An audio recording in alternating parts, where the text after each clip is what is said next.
دیوبند کی تاریخی سرزمین پر حضرات علماء کرام اور شہر کی ذمہ دار شخصیات کی موجودگی میں غیور عوام کا یہ جمع رفیق محسن انسانیت فخر دو عالم تاجدار مدینہ جناب محمد الرسول اللہ صلی اللہ تعالی علیہ وسلم کی شان اقدس میں زبانی اور قلمی گستاخی کرنے والے بدنصیبوں کو شاعر کی زبان میں یہ پیغام دیتا ہے، اپنے جذبات کا اظہار کرتا ہے، ناموس رسالت کے تحفظ کے جذبے کو اپنے دل میں لے کر پورے اعتماد اور حوصلے کے ساتھ برملا اپنے دل کے جذبات کی ترجمانی کرتا ہے کہ صحبائے عقیدت کے پروانے ہزاروں ہیں، صحبائے عقیدت کے پروانے ہزاروں ہیں، کاندھوں پہ کفن ڈالے دیوانے ہزاروں ہیں، کاندھوں پہ کفن ڈالے دیوانے ہزاروں ہیں، اور گستاخ زبانوں کو وہ کاٹ کے رکھ دیں گے، گستاخ زبانوں کو ہم کاٹ کے رکھ دیں گے، گستاخ قلموں کو ہم توڑ کے رکھ دیں گے۔ دنیا میں محمد کے دیوانے ہزاروں ہیں، دنیا میں محمد کے دیوانے ہزاروں ہیں۔ ایک مسلمان کا جناب رسول اللہ صلی اللہ تعالی علیہ وسلم کی ذات پاک کے ساتھ جو جذباتی رشتہ ہے، جو والہانہ لگاؤ ہے، جو قلبی تعلق ہے، اس کا یہ تقاضا ہے، اور اس تقاضے کا مظاہرہ روز اول سے مسلمان اس دنیا میں کرتا چلا آیا ہے کہ وہ اپنی عزت کو نیلام کر سکتا ہے، وہ اپنی آبرو کو قربان کر سکتا ہے، وہ اپنی خواہشات کو پس پش ڈال سکتا ہے، لیکن وہ اس بات کو گوارا نہیں کر سکتا کہ اس کے جیتے جی سرکار عالم صلی اللہ تعالی علیہ وسلم کی شان اقدس میں گستاخی کی جائے، نازیبہ کلمات کہے جائے، یہ توہین آمیز خاکے پیغمبر علیہ السلام کے حوالے سے عام کیے۔ اس وقت دنیا میں تقریباً 8 ارب لوگ بستے ہیں، جن میں سے 2 ارب کے قریب صرف مسلمان ہیں۔ گویا کہ دنیا میں بسنے والے انسانوں میں 25% طبقہ ان انسانوں کا ہے جن کے دلوں میں اس کائنات میں اللہ رب العزت والجلال کے بعد اگر کسی شخصیت کی اور ذات کی سب سے زیادہ قدر و منزلت و عظمت پائی جاتی ہے تو وہ جناب محمد رسول اللہ صلی اللہ تعالی علیہ وسلم۔ دنیا کے ٹھیکیداروں کو دنیا میں امن اور انصاف کا ڈھنڈورا پیٹنے والی طاقتوں کو یہ سمجھنا چاہیے، ان کو اس بات کا شعور اور احساس ہونا چاہیے کہ اگر دنیا کا کوئی بدنصیب جناب رسول اللہ صلی اللہ تعالی علیہ وسلم کی شان اقدس میں گستاخی کر رہا ہے تو وہ دنیا میں بسنے والے انسانوں کے 25% طبقے کے دلوں کو مجروح کر رہا ہے، اور جب دنیا کی اتنی بڑی آبادی بے چینی اور اضطراب کا شکار ہوگی تو اس دنیا میں امن و سکون باقی نہیں رہے گا۔ اسی وجہ سے ہم یہ سمجھتے ہیں اور ہم یہ کہتے ہیں کہ سرکار دو عالم صلی اللہ تعالی علیہ وسلم کی شان اقدس میں گستاخی کرنے والے بدترین مجرم ہیں، دہشت گرد ہیں، دنیا کے امن اور سلامتی اور انصاف کو غارت کرنے والے اور ختم کرنے والے لوگ ہیں۔ ایسے لوگوں کے خلاف عالمی عدالت میں مقدمہ چلایا جانا چاہیے، اور جو فرد جرم قانونی اعتبار سے ان پر عائد ہوتی ہے وہ عائد ہونی چاہیے، اور قرآن واقعی سزا ان کو دینی چاہیے۔ عجیب بات ہے، دنیا کا یہ قانون ہے کہ کوئی بھی شخص اگر یہ سمجھتا ہے کہ کسی آدمی کے اقدام سے اس کی عزت کو ٹھیس پہنچی ہے تو وہ عدالت سے رجوع ہوتا ہے، حتی کہ عزت کا مقدمہ دائر کرتا ہے۔ عدالت کسی انسان کی عزت سے کھلواڑ کرنے والے انسان کو مجرم قرار دیتی ہے، اور اگر اس کا جرم ثابت ہو جاتا ہے تو حتی کہ عزت کی بنا پر جرمانہ اس کے اوپر عائد کیا جاتا ہے۔ ایک عام انسان اپنی عزت پر حق آنے کی وجہ سے جب عدالت سے رجوع کرنے کا حق رکھتا ہے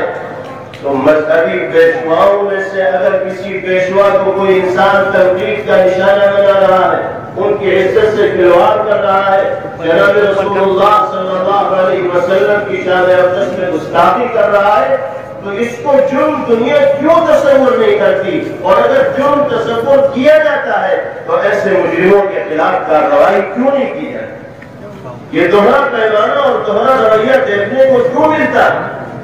مذہب اسلام کسی بھی مذہب کے پیشوا پر انگلی اٹھانے سے روکتا ہے۔ جناب رسول اللہ صلی اللہ تعالی علیہ وسلم نے تو انسانیت کا درس دیا، آپ نے لوگوں کے دلوں میں انسانیت کا احترام دکھایا، آپ نے بتایا ہے کہ غیروں کے ساتھ کیا سلوک کیا جائے، کیا برتاؤ کیا جائے۔ آپ نے اپنے ماننے والوں کو اس بات کی تلقین کی ہے کہ کسی بھی مذہب کی بزرگ شخصیت کو کبھی بھی نشانہ نہ بنایا جائے، ان پر تنقید نہ کی جائے، ان کی ملامت نہ کی جائے۔ لیکن اس کے باوجود جناب رسول اللہ صلی اللہ تعالی علیہ وسلم کی شان اقدس میں گستاخیوں کے واقعات یکے بعد دیگر دنیا کے اندر پیش آتے رہتے ہیں، اور مسلمانوں کے جذبات سے کھلواڑ کر کے یہ طاقتیں دنیا کے امن کو غارت کرنے اور نقصان پہنچانے کا کام کرتی ہیں۔ دوہرا معیار اور دوہرا پیمانہ یہ ہے کہ اگر کسی اور مذہبی پیشوا کو کوئی نشانہ بناتا ہے تو دنیا سراپا احتجاج بن جاتی ہے،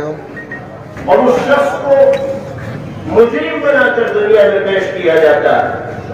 کٹہرے میں کھڑا کر دیا جاتا ہے، اس کے خلاف تجاویز اور قراردادیں پاس ہوتی ہیں۔ لیکن کوئی شخص اگر جناب رسول اللہ صلی اللہ علیہ وسلم کے خلاف سازشیں رکھتا ہے، آپ کی شان اقدس میں گستاخیاں کرتا ہے، تو دنیا کی یہی طاقت ایسے بدنصیب کو مجرم ماننے کے لیے تیار نہیں ہوتی،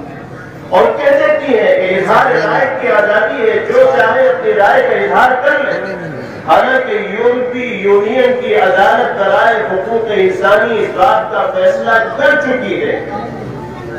کہ کسی بھی مذہبی پیشوا کے خلاف اپنی زبان سے رائے کا اظہار کرنا یا اپنے قلم سے رائے کا اظہار کرنا، یہ اظہار رائے کی آزادی کے زمرے کے اندر نہیں آتا۔ ایسا شخص دنیا میں عدم رواداری اور نفرت کو بڑھاوا دینے والا ہے۔ یورپی یونین کی عدالت ایسے شخص کی حرکتوں کو عدم رواداری اور نفرت کو بڑھاوا دینے والا قرار دے رہی ہے، لیکن یہی لوگ جو یورپی یونین کی عدالتوں پر ایمان لانے والے ہیں، ایسے موقع پر یورپی یونین کی عدالت کے ذریعے ہونے والے فیصلوں پر بھی کام نہیں کرتے۔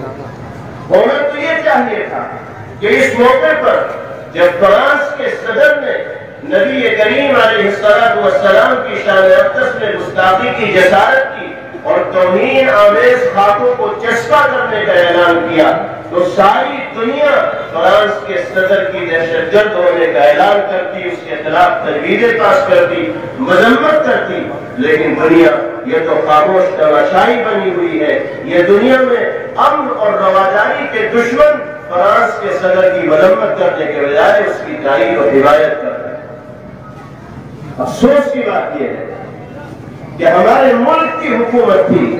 فرانس کے صدر کی اس مجرمانہ عمل کی تائید کر کے اپنے ملک میں بسنے والے مسلمانوں کی غیرت سے، ان کے ضمیر سے، ان کے جذبات سے کھلواڑ کر رہے ہیں۔ یہ حکومت جس نے ملک کی شناخت اور روایات اور پہچان کو مٹانے کا گویا کہ عزم کر رکھا ہے، ارادہ کر رکھا ہے، یقین بات کی گئی اس حکومت کے ذریعے وہ فیصلے ہوتے ہیں کہ جس کے نتیجے میں ملک کی شناخت اور پہچان ملیامت ہوتی ہے۔ ہمارے ملک کی پہچان ہے رواداری، ایک دوسرے کا احترام، عزت نفس کا خیال، مختلف مذاہب کے ماننے والے اس ملک کے اندر آباد ہیں۔ اس موقع پر ہمارے ملک کی حکومت کو فرانس کے صدر کی اس گستاخانہ حرکت کی مذمت کرنی چاہیے تھی، لیکن مذمت کی بجائے یہ دیکھ کر افسوس ہوتا ہے کہ حکومت اس ملعون کی تائید میں کھڑی ہوئی۔ یہ سچائی ہے کہ جناب رسول اللہ صلی اللہ تعالی علیہ وسلم کی شان تو ایسی رفیع ہے اور ایسی عظیم ہے کہ جو آپ کے خلاف سازشیں رچتا ہے، آپ کو تنقید کا نشانہ بناتا ہے، وہ خود منہ کی کھاتا ہے، دنیا اسی کے اوپر تھوکتی ہے۔ میرے آقا کی عزت پر، رفعت پر، سربلندی پر نہ آج آئی ہے اور نہ آ سکتی۔ جس شخصیت کو اللہ رب العزت والجلال نے عظمت عطا فرمائی ہو، توقیر عطا فرمائی ہو، بزرگی اور فضیلت عطا فرمائی ہو، اس شخصیت کو چند دریدہ تہن لوگ تنقید کا نشانہ بنا کر یہ ان کے توہین آمیز آگے ملا کر ان کی عزت کو ملیامید نہیں کر سکتے، ان کی عظمت اور رفعت کے اوپر آنچ نہیں لا سکتے۔ لیکن ہماری یہ ذمہ داری اور فریضہ ہے کہ اگر اس طرح کی کوئی حرکت دنیا کے اندر ہو تو ہمیں تحفظ ناموس رسالت کے خاطر میدان عمل کے اندر آنا چاہیے اور اپنی استطاعت و طاقت و قوت کے بقدر اس طرح کی گستاخانہ حرکتوں کی پرزور الفاظ میں مذمت کرنی چاہیے اور اپنی عوامی طاقت کے ذریعے، ایمانی طاقت کے ذریعے حکومت کو اس بات پر مجبور کر دینا چاہیے کہ اس طرح کے مجرموں کے خلاف قرار واقعی سزا کا فیصلہ کیا جائے اور ایسا عبرت کا نشان ان کو بنایا جائے کہ آئندہ کسی اور کو جناب رسول اللہ صلی اللہ تعالی علیہ وسلم کے سلسلے میں گستاخانہ حرکتوں کے ارتکاب کا موقع نہ ملے۔ اللہ رب العزت والجلال نے اسی اہم فریضے کی انجام دہی کے لیے ہمیں اور آپ کو اس موقع پر یہاں جمع کیا ہے۔ اللہ تعالی ہم سب کے دلوں میں نبی کریم علیہ السلام کی سچی اور حقیقی محبت جاگزی فرمائے اور آپ کی سنت کا نمونہ باری تعالی ہمیں اپنی زندگیوں کے اندر داخل کرنے کی توفیق نصیب فرمائے۔ پیغمبر علیہ السلام کی تعلیمات و ہدایات سے اللہ رب العزت والجلال ہمیں سبق لینے والا بنائے۔ دنیا کو یہ معلوم ہونا چاہیے کہ حضور پاک علیہ السلام کی زندگی تو وہ زندگی ہے، آپ کی ذات تو وہ ذات ہے کہ جو سراپا رحمت ہے، جو سراپا شفقت ہے، جس میں اپنے تو اپنے غیروں کے ساتھ اور جانی دشمنوں کے ساتھ بھی سختی درستگی پائی نہیں جاتی، وہ غیروں کے ساتھ بھی وہ معاملہ کیا کرتے تھے جو آج ہم اپنوں کے ساتھ نہیں کر سکتے۔ آپ نے سنا ہوگا کہ ایک جنازہ جناب رسول اللہ صلی اللہ تعالی علیہ وسلم کے سامنے سے گزرتا ہے، آپ کھڑے ہو جاتے ہیں، صحابہ عرض کرتے ہیں کہ یا رسول اللہ انہا جنازہ یہودی، اللہ کے رسول یہ تو ایک یہودی کا جنازہ ہے۔ آپ اس جنازے کو دیکھ کر کھڑے ہو گئے۔ نبی کریم علیہ السلام ارشاد فرماتے ہیں کہ کیا یہ انسان نہیں ہے؟ یعنی یہودی ہونا یا کسی اور مذہب سے تعلق رکھنے والا ہونا الگ چیز ہے، لیکن انسانیت کی لڑائی میں یہ شخص بھی پرویا ہوا ہے اور انسانیت کے احترام کا تقاضا یہ ہے کہ اگر کسی انسان کا جنازہ جا رہا ہے تو انسانیت کے احترام میں کھڑا ہو جانا چاہیے۔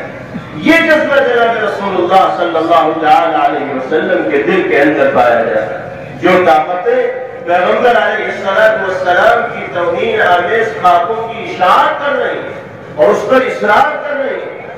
ان کو سمجھ لینا چاہیے کہ وہ دنیا کی کتنی بڑی تعداد میں بسنے والے لوگوں کو ٹھیس پہنچانے کا کام کر رہی ہے۔ اتنی بڑی آبادی اگر اضطراب اور بے چینی کا شکار ہوگی تو پھر اس دنیا کے اندر امن و امان،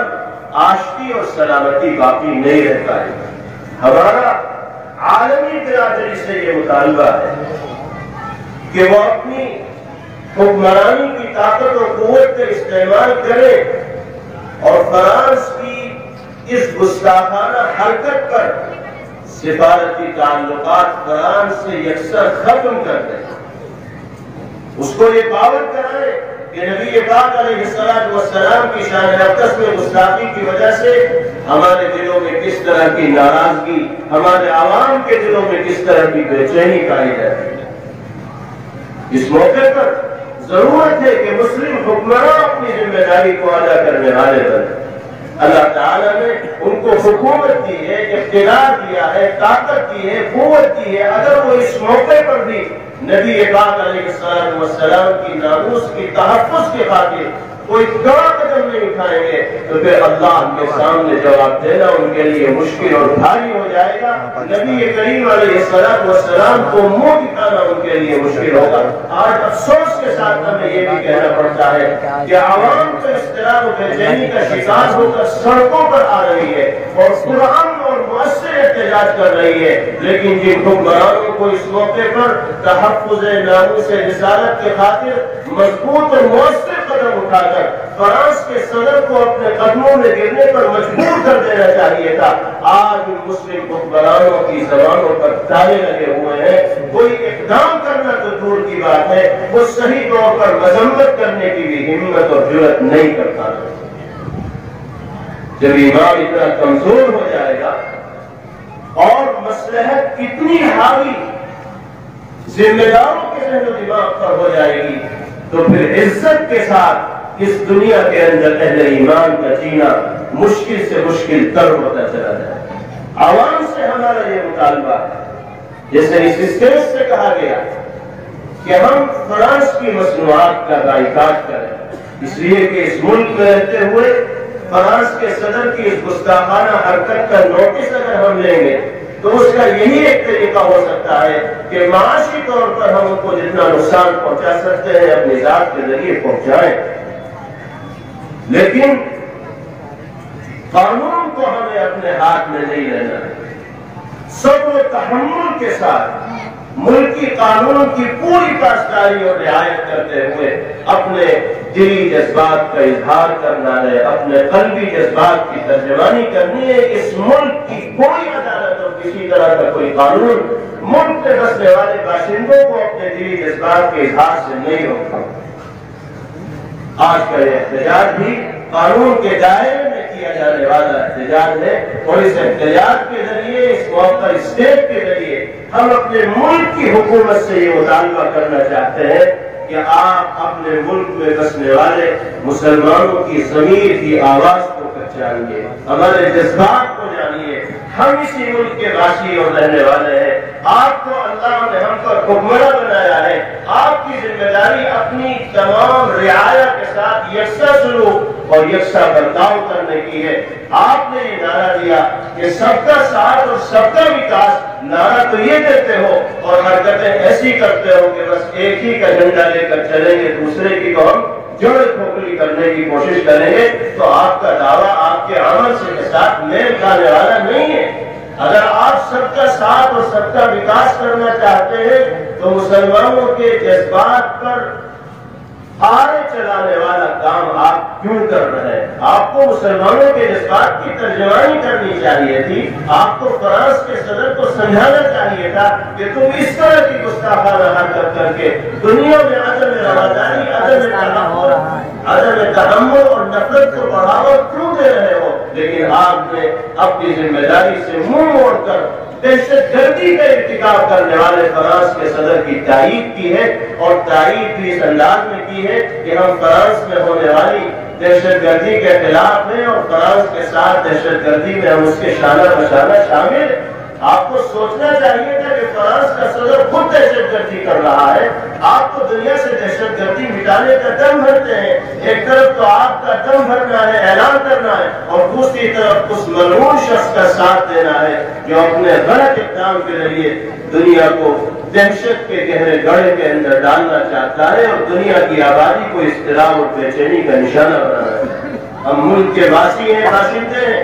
اس لیے اس موقع اسٹیج کے ذریعے حکومت سے مطالبہ کرتے ہیں کہ وہ اپنے موقف سے رجوع کرے، صحیح کو صحیح کہے اور غلط کو غلط کہے، اور اپنے ملک میں بسنے والے تمام لوگوں کی جذبات کی ترجمانی کا فریضہ انجام دینے والی بنے، تاکہ ملک کی رعایا اور ملک میں رہنے والے لوگوں کے دلوں میں حکومت کرنے والے طبقے کا کسی نہ کسی درجے میں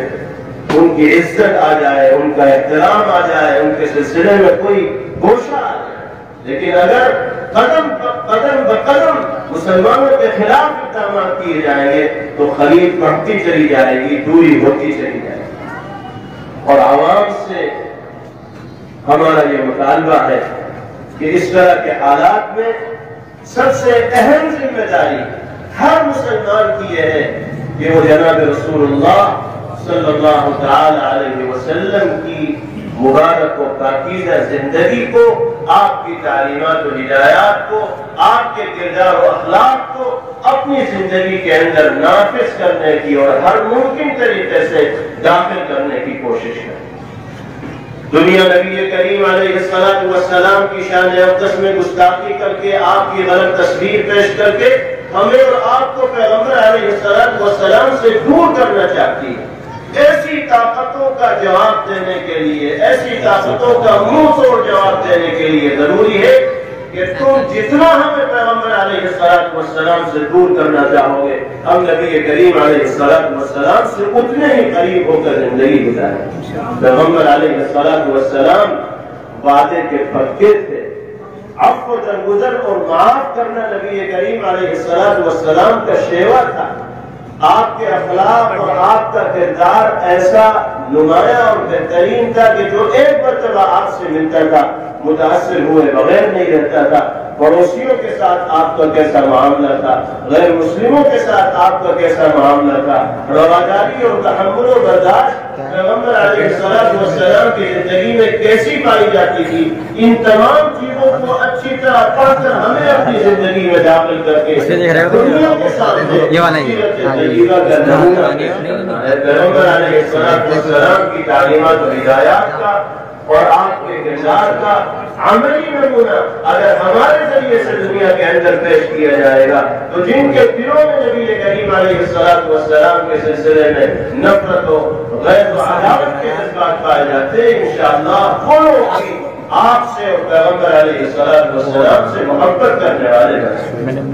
ہمارا یہ پیغام ہے کہ ہمیں نبی پاک علیہ السلام کے پیغام کو عام کرنا ہے، آپ کی دعوت کو عام کرنا ہے، آپ کے اخلاق و کردار کو عام کرنا ہے۔ اینٹ کا جواب پتھر سے نہیں دینا بلکہ ہمیں اینٹ کا جواب نرمی کے ساتھ دینا ہے،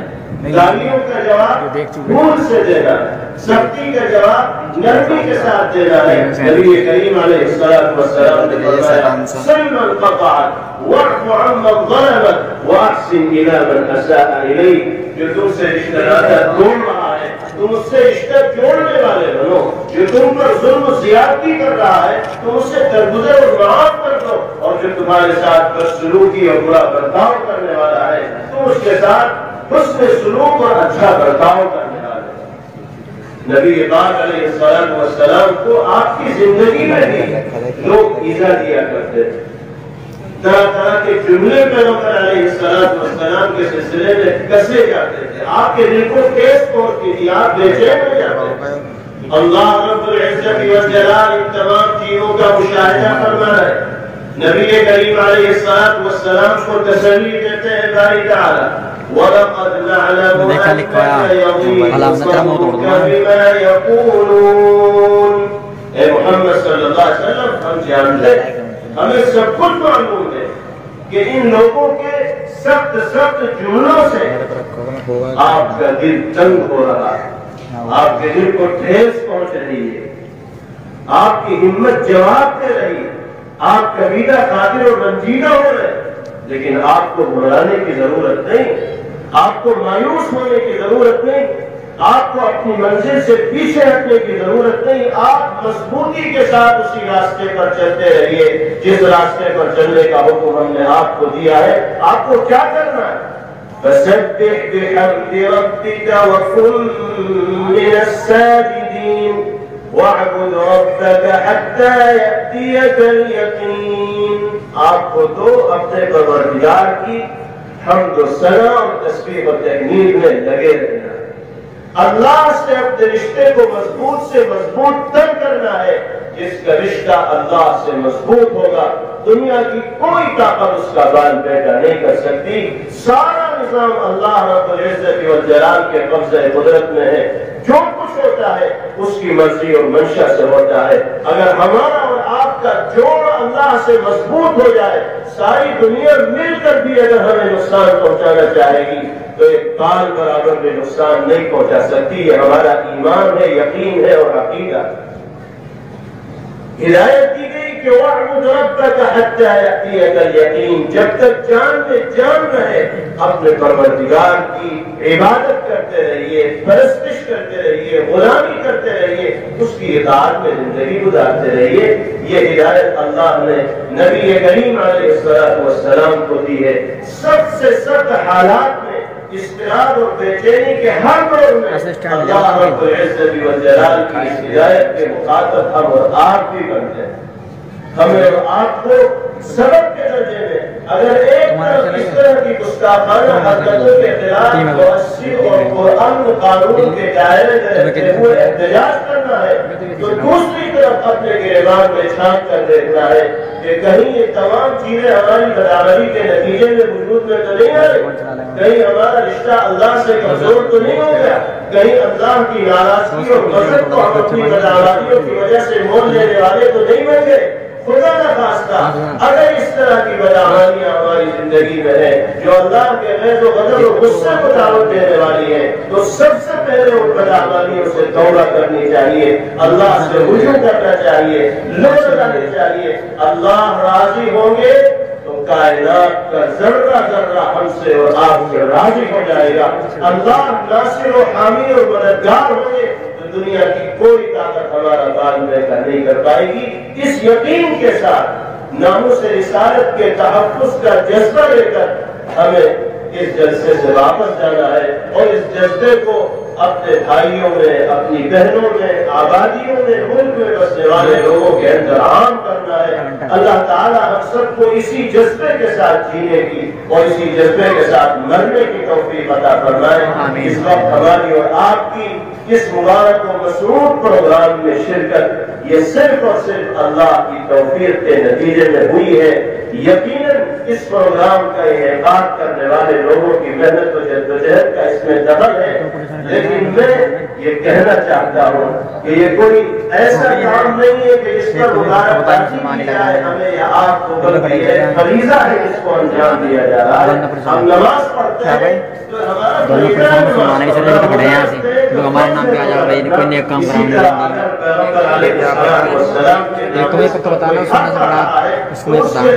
مؤثر و قرآن احتجاج کے لیے میدان عمل کے اندر آنا یہ ہماری ایمانی غیرت کا اور ایمانی حمیت کا تقاضا ہے. اپنے فریضے کی انجام دہی ہے جس کو اللہ کے کرم سے ہمارے احباب نے، ہمارے بزرگوں نے، ہمارے ساتھیوں نے انجام دیا. آواز کی اور اس آواز پر ہم اور آپ لبیک کہنے والے بنے اور اللہ نے ہمیں اس پروگرام میں شرکت کی سعادت میسر فرمائی. اللہ پاک نبی کریم علیہ السلام کی تعلیمات و ہدایات اور روشن کردار کو ساری دنیا کے اندر عام فرمائے